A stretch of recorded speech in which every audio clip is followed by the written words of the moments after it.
तो hello guys, आज हम क्लास 10th के जो तीसरा चैप्टर है हिंदी का, वो लेकर आए हैं कि भारत से हम क्या सीखें। भारत से हम क्या सीखें, इसका लेखक है मैक्स मुलर। आप समझ ही रहे हैं कि भारत से हम क्या सीखें। ये लेखक साहब जो है मैक्स मुलर कहते हैं, उनके बारे में अपने भाषण में लिखे हैं। या पूछेगा भारत से हम क्या सीखें, भाषण। यहाँ से आपका एक ऑब्जेक्टिव यहीं से कवर हो गया। आप देखिए यहाँ से ऑब्जेक्टिव बनते ही जाएगा। यहाँ पर सब आप स्क्रीनशॉट थोड़ा ले लीजिए तो हाँ बेटर रहेगा। देखिए, चलिए स्क्रीनशॉट ले लिया। अब देखिए इसका हम क्या करते हैं, लेखक परिचय जानते हैं, क्योंकि आप सब जगह से ऑब्जेक्टिव आएगा। अब ऑब्जेक्टिव को तो छोड़ना नहीं है। अब देखिए ऑब्जेक्टिव को हम छोड़ेंगे नहीं, तो हम देखिए लेखक परिचय पहले देखिए। इनका जन्म हुआ था 6 दिसंबर 1823 ईस्वी में। पूछेगा कि मैक्स मुलर का जन्म, जो मैक्स महाशय है, उनका जन्म 6 दिसंबर 1823 में हुआ था। अब देखिए स्थान कहाँ, डेसाउ जर्मनी में, जर्मनी के डेसाउ नामक शहर में हुआ था। अब देखिए पिता का नाम था विल्हेम मुलर। पिता का नाम क्या था, विल्हेल्म मुलर। अब चलिए हितोपदेश का जर्मन भाषा में क्या किया, अनुवाद किए। कौन, मैक्स मुलर। हितोपदेश है कालिदास के रचना, मतलब उनका क्या किया, जर्मन में अनुवाद किया। अब देखिए हिंदी रूपांतरण डॉक्टर भवानी शंकर त्रिवेदी। मतलब भारत से हम क्या सीखे, इंग्लिश में था, मतलब संस्कृत अथी कुछ जर्मनी में होगा, उसको हिंदी में लाए कौन, डॉक्टर भवानी शंकर त्रिवेदी। उसको हिंदी में लाए और सबको बता रहे हैं कि हाँ ये किए। अब देखिए स्वामी विवेकानंद, जो वेदांतियों का वेदांती इन्हें कहा, वेदांतियों का वेदांती। पूछेगा किन्हें वेदांतियों का वेदांती कहा गया, तो मैक्स मुलर को। और किसने कहा, तो स्वामी विवेकानंद। यहाँ से 2 ऑब्जेक्टिव कवर हो रहा है। तो आप ऑब्जेक्टिव पर ध्यान दीजिए और सब्जेक्टिव भी अब पूरा एक्सप्लेनेशन ही करने ही जा रहे हैं। तो ऑब्जेक्टिव पर एकदम मेहनत करिएगा तो आपको सफलता जरूर मिलेगा। 400 प्लस नंबर लाना। देखिए चलिए देखिए निधन, इनका जो मृत्यु हो गया था, इनका मृत्यु, तो इनका मृत्यु जो हो गया था 28 अक्टूबर 1920 में, 28 अक्टूबर 1920 में इनका मृत्यु हो गया था। अब देखिए काठ और केन को इसने जर्मन भाषा में अनुवाद किया। कौन, मैक्स मुलर साहब ने। अब देखिए स्वप्नदर्शियों, कैसे स्वप्नदर्शियों की आवश्यकता है भारत में, सर विलियम जोन्स की पढ़ेंगे किताब में, उसके बारे में किताबों से है थोड़ा, तो उसको पता चल जाएगा। रानी विक्टोरिया ने नाइट की उपाधि दिया, लेकिन उन्हें त्याग दिए, बोले नहीं लेना हमको नाइट की उपाधि। समझ गया। अब देखिए प्लूटो और कांट क्या है, दार्शनिक है। किताब पढ़ेंगे उसमें ऑब्जेक्टिव फंसेगा। अब देखिए हकर्स कौन है, वनस्पति वैज्ञानिक। अब देखिए वारेन हेस्टिंग्स को भारत का गवर्नर जनरल था। वारेन हेस्टिंग्स पहले भारत का गवर्नर जनरल था। उन्हें वाराणसी के पास 172 दारिस के नमक सोने के सिक्के से भरा एक घड़ा मिला। मतलब इसको मिला सोने से, और यह इंग्लैंड ने गला दिया। बुझो 172 दारिस नमक। पूछेगा किन्हें 172 दारिस नमक सोने का सिक्का मिला, तो वारेन हेस्टिंग्स को। पूछेगा सोने का सिक्का कितना मिला, तो 172, एकदम 172 172 मतलब 172 दारिस सोने के सिक्के से मिला। देखिए शाहनामा का रचना काल 10वीं से 11वीं शताब्दी। इसे ऑब्जेक्टिव में पूछता है। आग का जो जर्मन भाषा में शब्द है इग्निस। देखिए मिलता जुलता है। आग का संस्कृत होता है अग्नि, क्या होता है, अग्नि। और इसी से मिलता जुलता है इग्निस, मतलब अग्नि से इग्निस, मतलब सब सेम भाषा है। लेकिन यहाँ पर बताया गया है कि अग्नि जो है यह क्या है, यह भाषा है। किस चीज़ की भाषा है, तो संस्कृत की। और इग्निस क्या है, मतलब जर्मनी भाषा है। दोनों सेम मिलता है, समझेगा। तो चलिए हम थोड़ा बुक पढ़ना है तो आपको बुक ले लीजिए, क्योंकि सफलता एकदम मेहनत करने पर आएगी और एकदम पढ़िएगा ध्यान से, तो अब कुछ वैसे सफलता मिल जाएगी। दीजिए और 400 प्लस माँ बाप का नाम रोशन कीजिएगा। Max Muller. चलिए मैक्स मुलर विश्वविद्यालय विश्वविख्यात विद्वान फ्रेडरिक मैक्स मुलर। इनका मैक्स मुलर का पूरा नाम है फ्रेडरिक मैक्स मुलर। अब लिख लीजिएगा फ्रेडरिक मैक्स मुलर, लिए हैं तो किताब के ऊपर में लिख लीजिएगा यहीं पर कि फ्रेडरिक मैक्स मुलर। चलिए ऐसे तो लिखा हुआ इसमें, नहीं तो अंडरलाइन कर लीजिएगा। फ्रेडरिक मैक्स मुलर का जन्म आधुनिक जर्मनी के डेसाउ नामक नगर में 6 दिसंबर 1823 ईस्वी में हुआ था। मतलब क्या है, जर्मनी के डेसाउ नामक नगर में 6 दिसंबर 1823 ईस्वी में किनका जन्म हुआ था, अभी तो लिख दिए पहले से।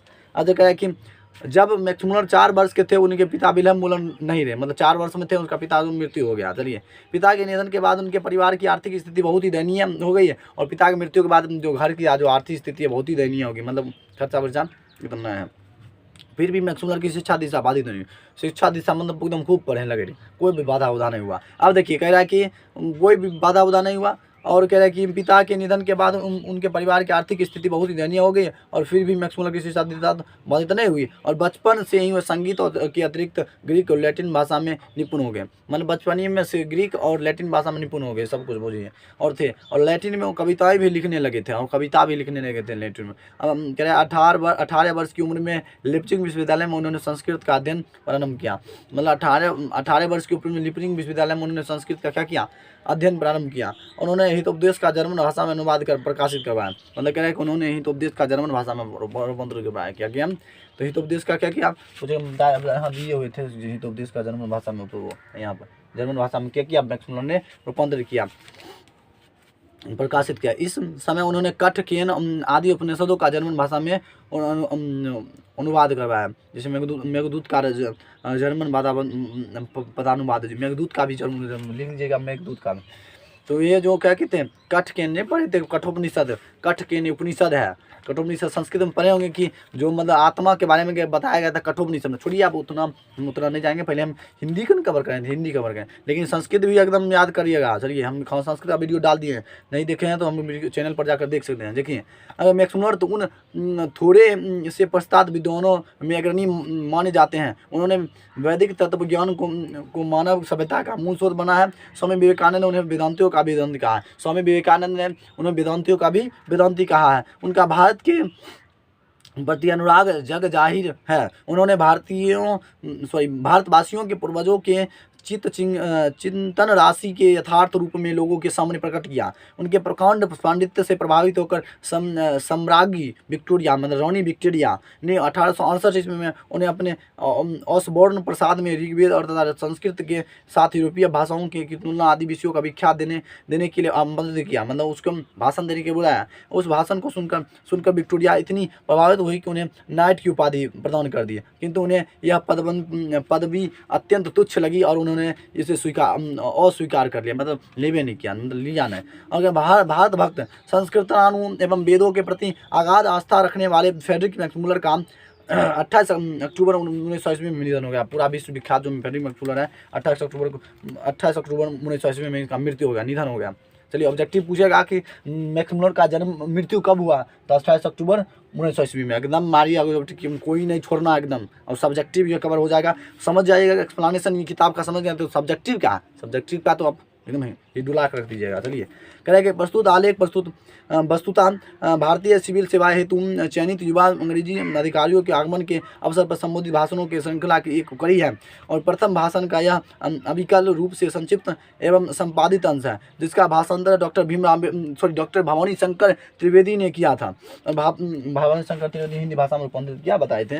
और कह रहे हैं कि भाषण में मैक्स मुलर ने भारत की प्राचीनता और विचलनता का प्रतिपादन करते हुए नवागंतुक अधिकारियों को यह बताया कि विश्व की सभ्यता भारत से बहुत कुछ सीखती है और ग्रहण करती है। मतलब उसने बताया कि भाषण हुआ था सैनिकों के बीच, उसने बताया कि भारत का जो सिविलाइजेशन है, it is to learn to anyone, मतलब कह रहा है कि लर्न सीखती है और औरों को भी सिखाती है। भारत की जो सभ्यता संस्कृति है, सिविलाइजेशन है, मतलब बहुत ही सीखती है और ग्रहण करती हैं।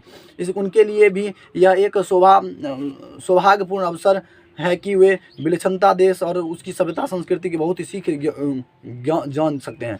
और यह भाषण आज भी उतना ही प्रसंगनीय है, बल्कि स्वदेश अभिमान के विलोपन के दौरान में इस भाषण की विशेष सार्थकता है और नई पीढ़ी की अपनी तथा और प्राचीन सभ्यता संस्कृति ज्ञान साधना प्राकृतिक वैभव आदि की महानता का प्रमाणित ज्ञान प्रस्तुत भाषण से प्राप्त कर सकेगी। मतलब उसने बताया कि इस भाषण में कि मतलब भारत की सभ्यता जो है और भी सभ्यता है, वो जो है भारत की सभ्यता से कुछ सीखती है, लर्न करती है, मतलब सीखती है, सत्य है तो सीखती है। तो वो यही से बात बताते हैं, उसको मोटिवेट करते हैं बच्चों को। चलिए भाषण है क्या है, चलिए भारत से हम क्या सीखें, थोड़ा सीख तुम क्या करते हैं, इसको अध्ययन करते हैं। चैप्टर स्टार्ट हुआ, हम किताब है तो आप आगे हम रख लीजिए, बढ़ते जाइएगा। चलिए भारत से हम थोड़ा वीडियो लंबा होगा, लेकिन एकदम पढ़ के जाइएगा, एकदम ऑब्जेक्टिव सब्जेक्टिव एक भी नहीं सोचेगा, छूटेगा और फिर समझ जाइएगा एक्सप्लेनेशन। तो ऑब्जेक्टिव तो आधा घंटा बैठिए, थोड़ा याद हो जाएगा।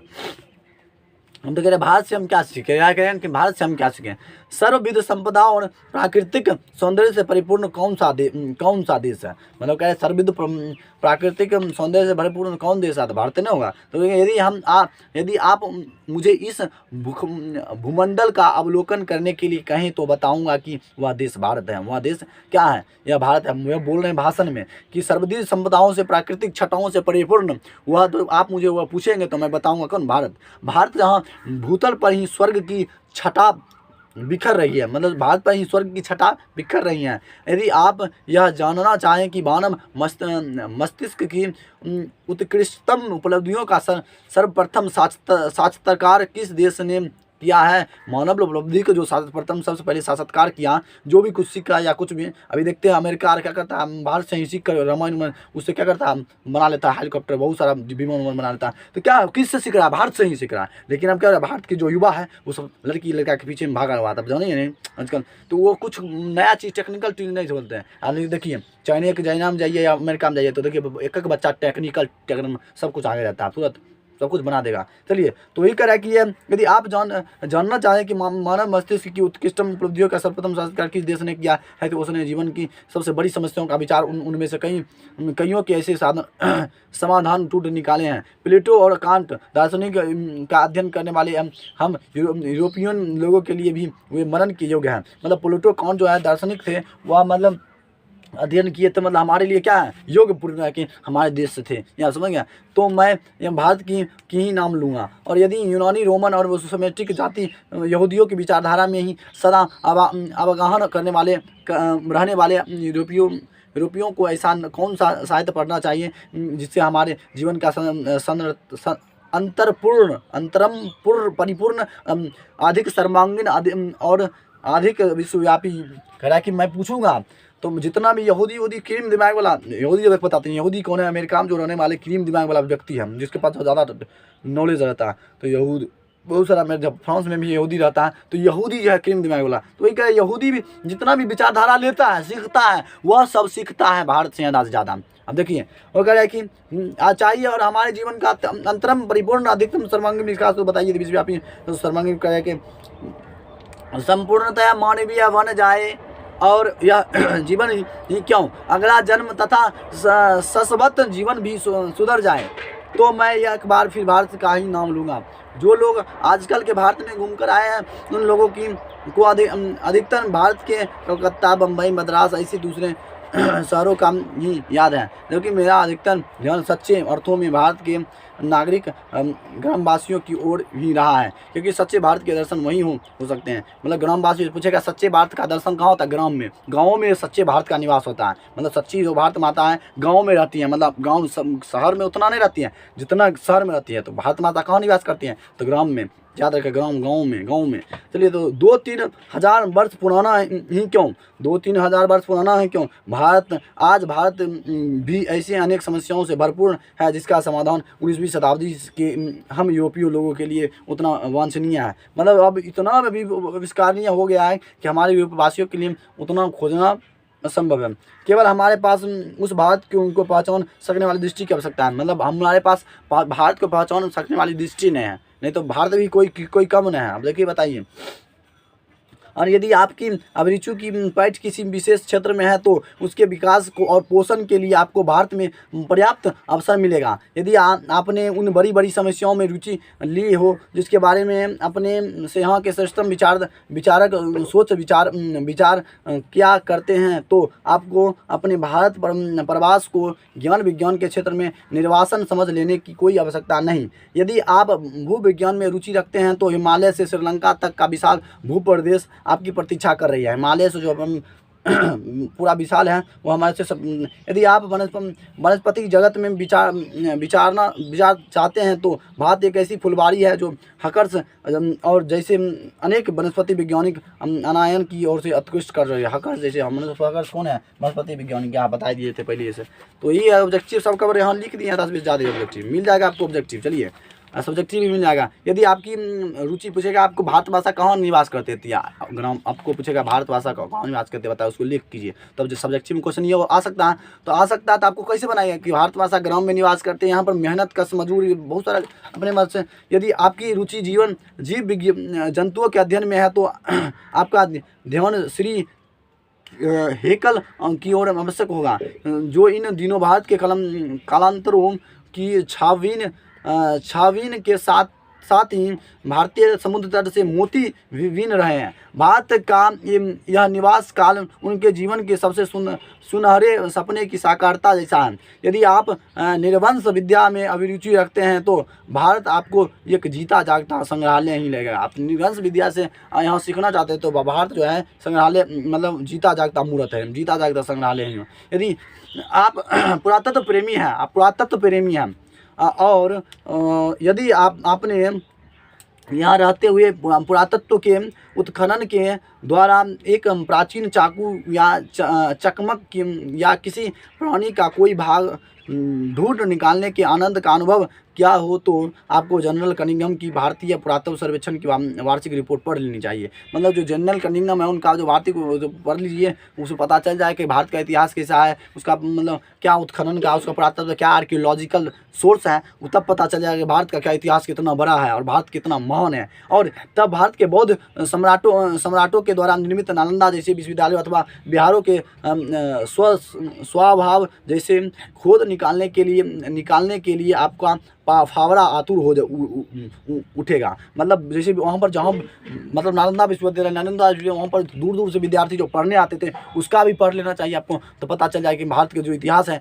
कितना वर्ष पुराना है और कितना दृढ़ है और कितना ही मतलब बिहार में जो नालंदा विश्वविद्यालय है उसके बारे में पढ़ लीजिए। कर यदि अपने मन में पुराने सिक्कों के लिए लगाव है तो भारत भूमि में ईरानी, कोरियन, थोरसियन, पारसियन, यूनानी, मैकेडियन, सकूद, रोमन और मुस्लिम शासकों के सिक्के प्रचुर परिमाण में उपलब्ध है। जब भारत का गवर्नर जनरल था तो वाराणसी के पास उसे 172 राइस नामक सोने से सिक्का मिला। वाराणसी के पास किन्हें बुलाया 172 सोने का सिक्का, तो यहाँ पर लिख दिया पहले से, बस हम देखिए। और नामक सोने से सिक्कों से भरा मिला और भारत इंस्ट्रक्शन ने अपने मालिक ईस्ट इंडिया कंपनी के निदेशक मंडल की सेवा में उन्हें सिक्कों या समझ कर भिजवा दिए। मतलब ईस्ट इंडिया कंपनी से मतलब वो जुड़े हुए थे तो उन्होंने ईस्ट इंडिया कंपनी से दे दिया और क्या किया, भिजवा दिया वहाँ पर इंग्लैंड। और यह ऐसा उपहार होगा कि जिसकी गणना उसके द्वारा प्रेरित सर्वोत्तम दुर्लभ वस्तुओं में की जाएगी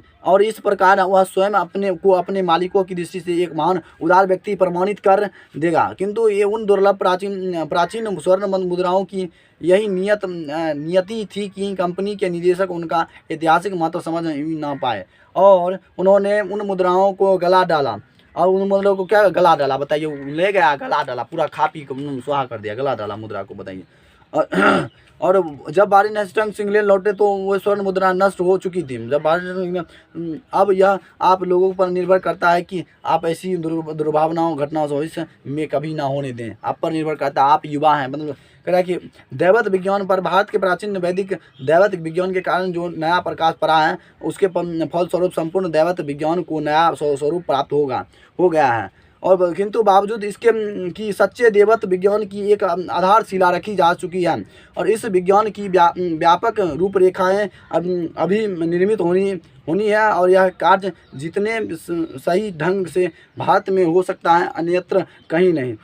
नीति कथाओं के अध्ययन क्षेत्र में भी भारत के कारण नवजीवन का संचार हो चुकी है और क्योंकि भारत के कारण ही समय समय पर अनेक प्रकार के साधनों और मार्गों के द्वारा अनेक नीति कथाओं पूर्व से पश्चिम की ओर आती रहती है। हमारे यहाँ पर प्रचलित कहावतें और दंत कथाओं का प्रमुख स्रोत अब बौद्ध धर्म का माना जाने लगा है, किंतु यहाँ भी अनेक समस्याएं ऐसी है जो प्रमुख स्रोत बौद्ध धर्म का माना जाने लगा और किंतु बौद्ध धर्म का अपने समाधान की प्रतीक्षा कर रहे हैं। और उदाहरण के लिए शेर की खाल में गधा पूछेगा, शेर की खाल में क्या है? गधा। शेर की कहावत है कि ले लीजिए कहावत के सबसे पहले यूनान के प्रसिद्ध दार्शनिक प्लूटो ने कहा था। यूनान के प्रसिद्ध दार्शनिक कौन था? प्लूटो और क्रीटिलस से मिलती है।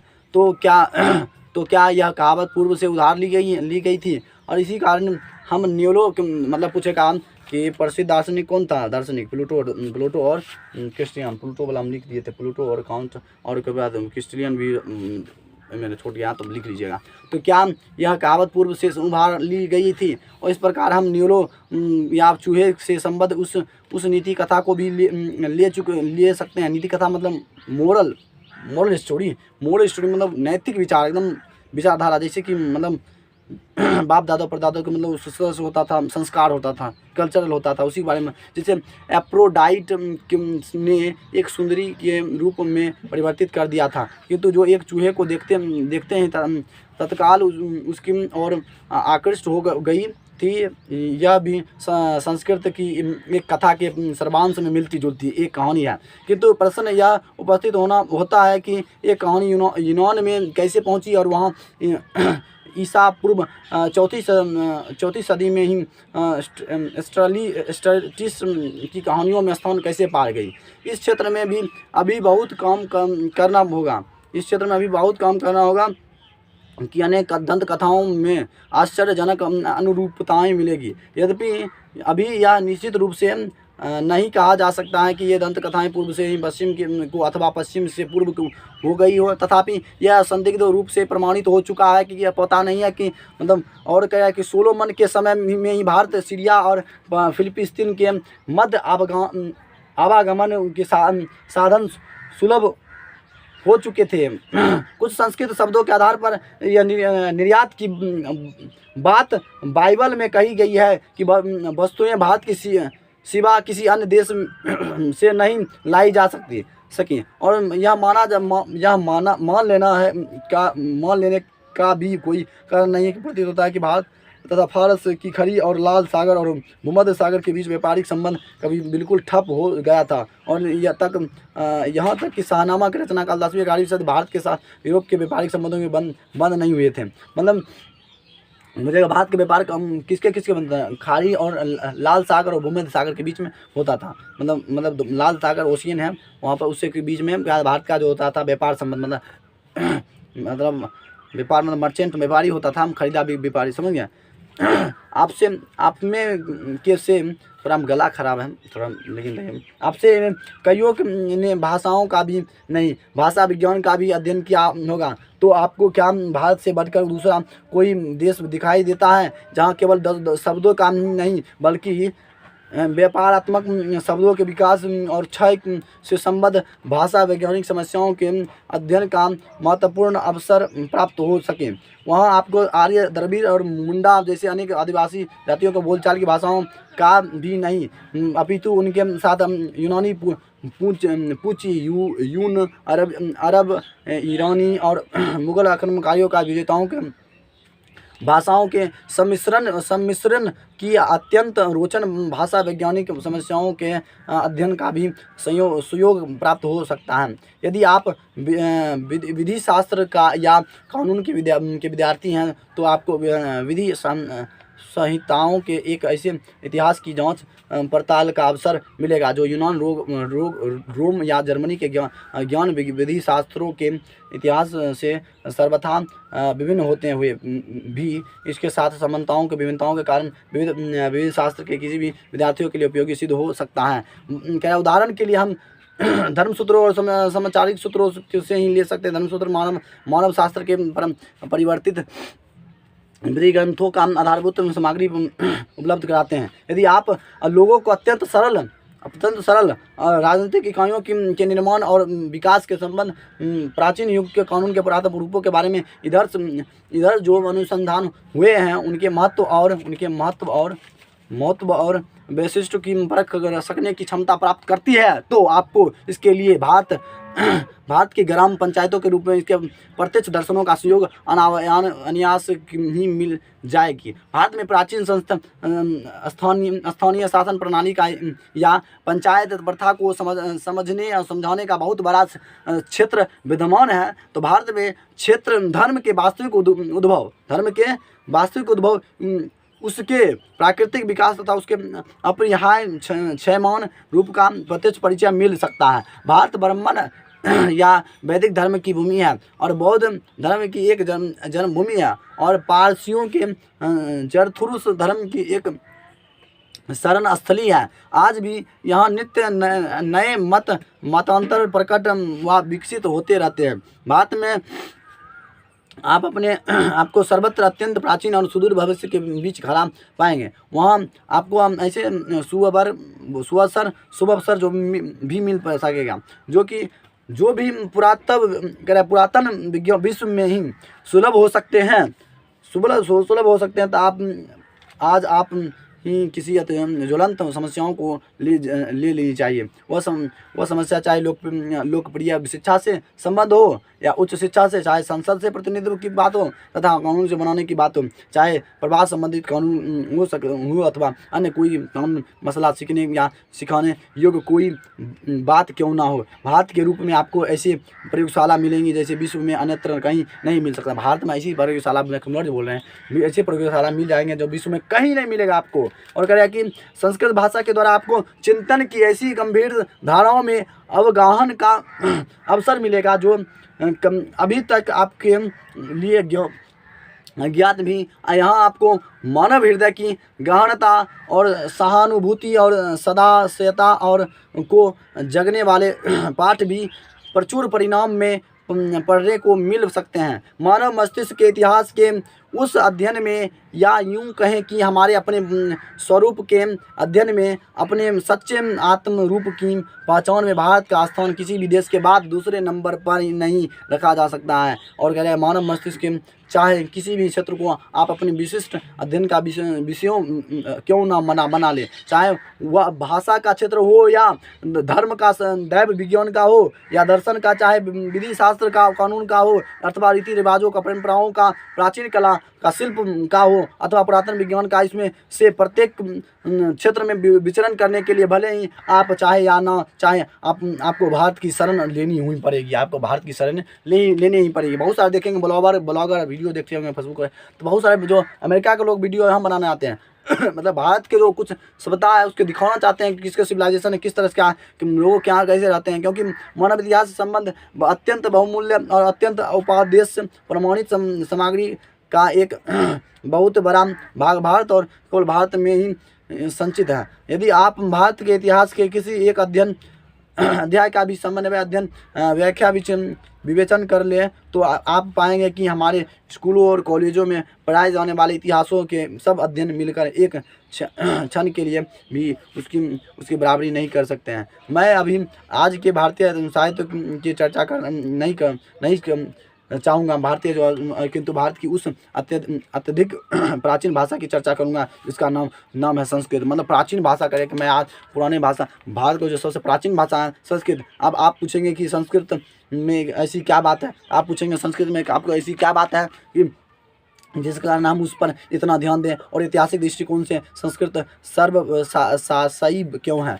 और ऐतिहासिक दृष्टि से संस्कृत पहले ज़माने में पहले संस्कृत ही बोला जाता था। राजा महाराजा संस्कृत बोलकर एक दूसरे से क्या करते हैं, संवाद करते थे, मतलब कम्युनिकेट करते हैं, तो संस्कृत ही था। संस्कृत की सबसे पहली विशेषता है कि प्राचीनता क्योंकि हम जानते हैं कि ग्रीक भाषा से ही संस्कृत काल पुराना, ग्रीक भाषा से ही संस्कृत काल क्या है, पुराना, मिलता जुलता है। जिस रूप में आज हम तक पहुंची है उसमें भी अत्यंत प्राचीन तत्व भली भांति सुरक्षित है। मतलब जिस रूप में आपको हम तक पढ़े हुए हिंदी निकला, संस्कृत से हिंदी निकला, संस्कृत इंग्लिश सब कुछ संस्कृत से ही, सब कुछ जितना भी भाषा है, ग्रीक, लैटिन, इंग्लिश, जापानी, सब जितना भी भाषा निकला संस्कृत से ही भाषा निकला है, बताया गया है। ग्रीक और लैटिन भाषाओं लोगों की सदियों से भी आप ज्ञात है कि निसंदेश यह भी अनुभव किया जा रहा था कि इन दोनों भाषाओं में कुछ ना कुछ समन्वय आवश्यक है। किंतु समस्या यह थी कि इन दोनों भाषाओं में विद्यमान समानता को व्यक्त कैसे किया जाए। और कभी ऐसा होता था कि किसी ग्रीक शब्द की निर्माण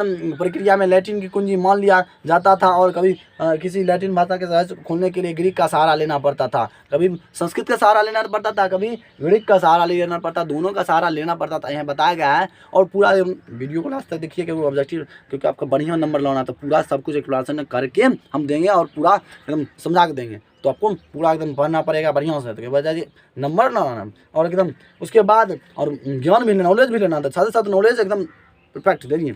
उसके बाद जब गौथिक और एंग्लो सेक्सन और ट्यूटॉनिक भाषाओं, पुरानी केल्टिक तथा स्लाव भाषाओं में का भी अध्ययन किया जाने लगा, और इन भाषाओं में किसी न किसी प्रकार का पारिवारिक संबंध स्वीकार करना ही पड़ा। और किंतु इन भाषाओं में इतनी अधिक समानता कैसे आ गई, और समानताओं के साथ इतना अधिक अंतर भी इनमें कैसे पड़ गया, वो यह रहस्य बना ही रहा। और इसी कारण ऐसे अनेक अहेतुवाद उठ खड़े हुए, जो भाषा विज्ञान के मूल सिद्धांतों के सर्वथा विपरीत हैं। किंतु ज्यों ही इन भाषाओं के बीच में संस्कृत आ बैठी कि तत्काल लोगों को एक सही प्रकाश और गर्मी का एहसास होने लगा, और इसी के से भाषाओं का पारस्परिक संबंध भी स्पष्ट हो गया। निश्चित ही संस्कृत इन भाषाओं में अग्रजा है। उससे हमें एक ऐसी बहुत सी बातें ज्ञात हो सकी जो इस परिवार की किसी अन्य भाषा में सर्वथा भुला दी गई थी। और यदि आग के लिए संस्कृत आगिन और लैटिन इग्निस एक ही शब्द मिल जाता है, जो भरवंतर रूप से इस निष्कर्ष पर पहुंच जाता है कि एक दूसरे को अभिव्यक्त कार्यों को अग्नि का ज्ञान हो चुका था। भारत ही लिथुआनियन इग्निस और स्कॉटिक भाषा से इंग्लिश शब्द यह दर्शाते हैं कि स्लाव और ट्यूटोनिक भाषा भी इस भाषा से परिचित थी कि भले वहाँ कालांतर में अग्नि के रूप में एक दूसरे से भी क्यों ना गढ़ लिए गए हो, और दूसरी वस्तुओं के समान शब्द भी मर मिट जाते हैं। और यह बात पाना सरल नहीं है कि कोई शब्द किसी एक भूभाग में क्यों और कैसे पनपता रहता है, जबकि दूसरे क्षेत्र में वहीं शब्द मुरझाकर सर्वथा लुप्त हो जाता है। कल्पना कीजिए कि यदि हम यह जानना चाहें कि आर्य लोग अनेक शाखाओं में विभक्त होने से पूर्व चूहे के बारे में जानते थे, और यह नहीं तो हमें आर्य भाषाओं के शब्दकोश देखते होंगे कि वहाँ पाएंगे कि संस्कृत में मूस,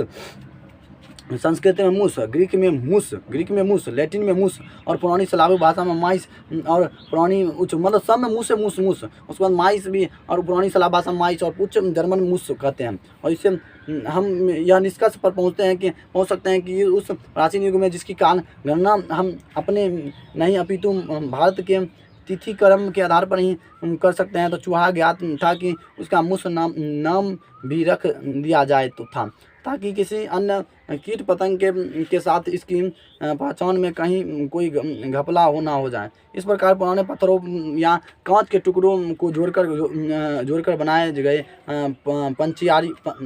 पच्चीकारी के चित्र की भांति आर्यों के विभाजन के पूर्व की सभ्यता और सांस्कृतिक अवस्था का कुछ कमोबेश एक परिपूर्ण चित्र बनाया जा सकता है और बनाया जा चुका है। इतना ही क्यों, भारत व यूनान, इटली और जर्मनी में बिखरे पड़े अवशेषों के आधार पर आर्यों की जिस मूल भाषा का ढांचा खड़ा किया गया है, वह भी इन लोगों की अत्यंत दीर्घकालीन चिंतन प्रक्रिया की उपलब्धि थी। आप की अंदाजा लगाएं कि संस्कृत, ग्रीक और लैटिन इन तीनों भाषाओं के एक ऐसे सामान्य मूल उद्गम स्रोत तक पहुंचने के लिए हमें कितना पीछे हटना होगा। इस प्रकार हम उस सम्मिलित स्थल पर पहुंच जाएंगे जहां से हिंदू, ग्रीक, यूनानी और शक्तिशाली जातियों एक दूसरे से पृथक हुई थी। और यह भी कि एक उस सुदूर अतीत में भी वह हमारी आदि आर्य भाषा एक ऐसी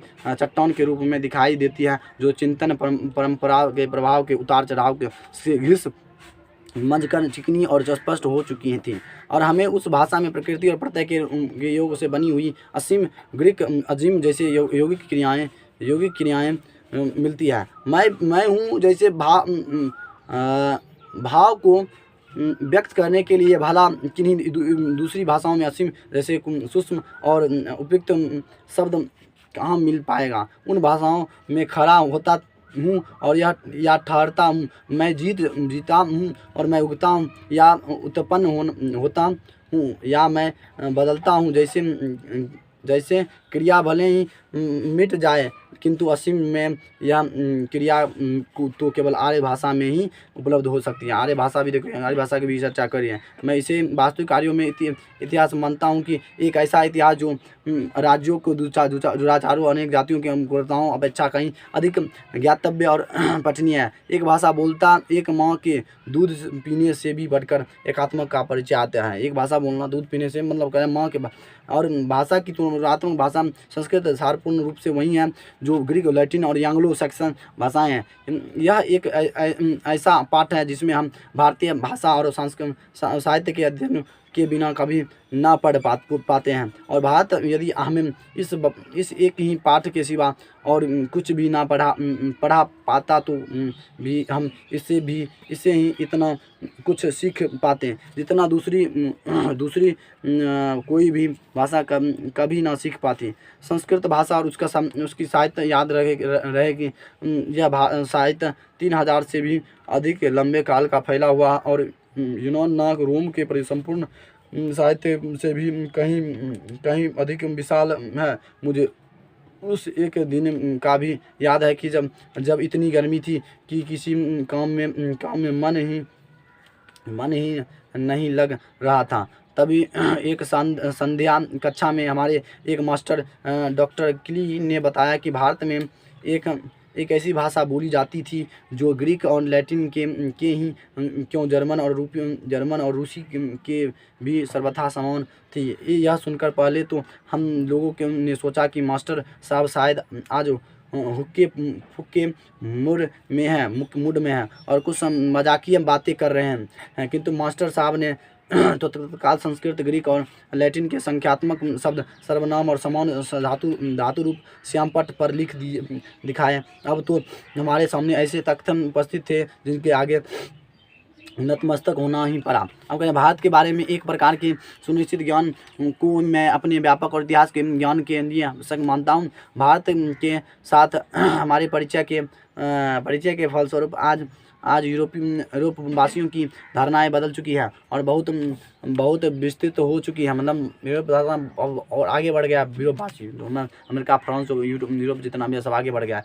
अब हम यह जानने लगे हैं कि जैसे पहले समझा जाता था वास्तव में उससे कुछ भिन्न है। और कल्पना कीजिए कि किसी छोटी प्रलय या भौतिक उछल पुछल के कारण कभी अमेरिका के लोग अपने आप को अंग्रेजी मूल के सर्वथा भूल जाएं और तब 2-3 हज़ार वर्ष बाद उन्हें अकस्मात मालूम हो जाए कि 17वीं शताब्दी में खोज के हमारे लिए आज ठीक वैसे ही स्थिति उत्पन्न हो गई है। और इसके कारण हमारी ऐतिहासिक चेतना भी एक नया अध्ययन जुड़ गया है और हमारे भूले बिखरे बचपन ही मधुर स्मृतियों फिर से साकार हो उठी हैं। संस्कृत और दूसरी आर्य भाषाओं के अध्ययन ने हमारे लिए बस इतना ही किया हो सो बात भी नहीं, इससे मानव जाति के बारे में हमारे विचार व्यापक और उदार ही नहीं बने हैं तथा लाखों करोड़ों और अजनबियों तथा बर्बर समझे जाने वाले लोगों को भी अपने ही परिवार के सदस्य की भांति गले लगाना ही नहीं सीखे, अपितु इसने मानव जाति के संपूर्ण विकास इतिहास को एक वास्तविक रूप में प्रकट कर दिखाया है जो पहले नहीं हो पा सकता। भाषा विज्ञान के द्वारा हमने अब तक जो निष्कर्ष निकले हैं वे संस्कृत की और सहायता के बिना कदापि नहीं कर सकते। भाषा विज्ञान का निष्कर्ष निकला कि संस्कृत के बिना कोई भी शब्द हम अधूरा है या कुछ भी शब्द नहीं पढ़ा सकता या जा नहीं सकता। कदापि आज हमारा इतिहास एक अध्ययन रत्न मानव को अपने पूर्व को अपने वास्तविक पूर्व को पहचानिए इस फ्रेंच उक्ति की क्रियान्वयन कर सकने योग्य बनाता है और इस प्रकार मनुष्य इस विश्व में अपना वास्तविक स्थान निश्चित कर पाता है और यह जान लेना है कि उसने अपनी जीवन यात्रा कहाँ से आरंभ की थी, उसे कौन सा मार्ग अपनाना और कहाँ पहुँचाना है।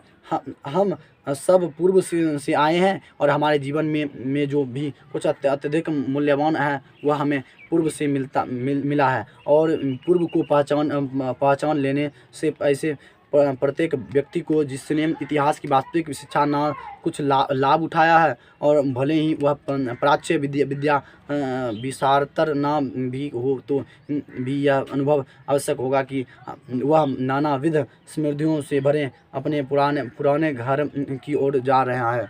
अगले वर्ष जब आप लोग भारत के तट पर पहुंचेंगे तो बजाय उसके लिए आपका दिल बैठने लगे। मैं चाहता हूं कि आप में से प्रत्येक को ठीक वैसा ही अनुभव हो सके जैसा कि आज से 100 वर्ष पहले सर विलियम जॉन्स को उस समय हुआ था जब उन्होंने इंग्लैंड से आरंभ की हुई अपनी लंबी समुद्र यात्रा की समाप्ति मतलब पर क्षितिज प्रकट हुए और भारत तट पर दर्शन किया। ये कौन जो इंग्लैंड से आए थे? Sir William Jones. सुनिए उन्होंने शब्दों में कहा, जिस भारत यात्रा की ललक मेरे मन में उठ रही थी पिछले 1783 से अगस्त में, उस देश के लिए मैं समुद्र यात्रा कर रहा था कि एक दूसरे संध्या के समय दिन भर में देखते गए दृश्यों की जांच पड़ताल करते हुए मैंने पाया कि भारत अब ठीक हमारे सामने है। भारत हमको लग रहा है कि अब ठीक हमारे सामने है। सर विलियम जोन्स जब आए थे, भारत की समुद्री यात्रा किए थे, हमारे सामने था। फारस या ईरान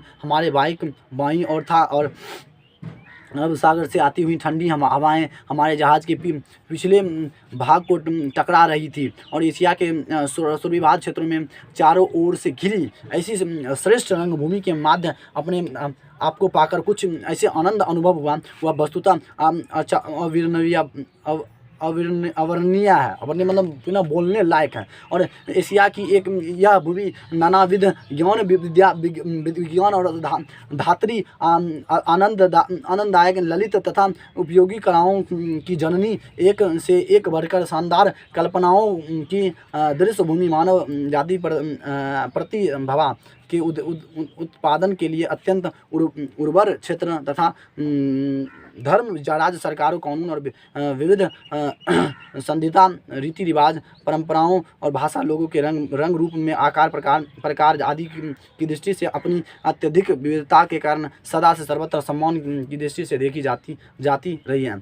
मैं यह कहे बिना नहीं रह सकता हूँ कि कितनी अधिक विशाल और महत्वपूर्ण क्षेत्र, अभी विशाल मतलब भारत के बारे में इतना बात बोला है कि इतना बड़ा मैं कह नहीं सकता हूँ, इतना बड़ा विशाल, इतना बड़ा सुंदर और अनदेखा ही रह गया और इतने बड़े ठोस लाभ अभी तक प्राप्त नहीं किए जा सके। और भारत को सर विलियम जोन्स जैसे अभी ना जाने कितने सौंदर्यों की आवश्यकता है। मतलब बताया गया कि भारत में, मतलब वो भाषण बोले थे कि भारत में ऐसे मतलब सर विलियम जोन्स जैसे कितने सौंदर्यों की आवश्यकता है कि मतलब अब अपने जहाज़ के डेक पर अकेले खड़े 37 वर्ष के सर जोन्स ने देखा था कि सूर्य प्रशांत सागर में डूब रहा है और उनके पीछे इंग्लैंड की सुमधुर स्मृतियों, उनके सामने भारत की आशा जगमगा रही है। उन्हें ईरान और उनके प्राचीन सम्राट मानो प्रत्यक्ष रूप में उपस्थित लग रहे थे और अरब सागर की शीतल मंद समीर के झोंके उन्हें झुला रहे थे। और ऐसे सौंदर्यों की यह समझ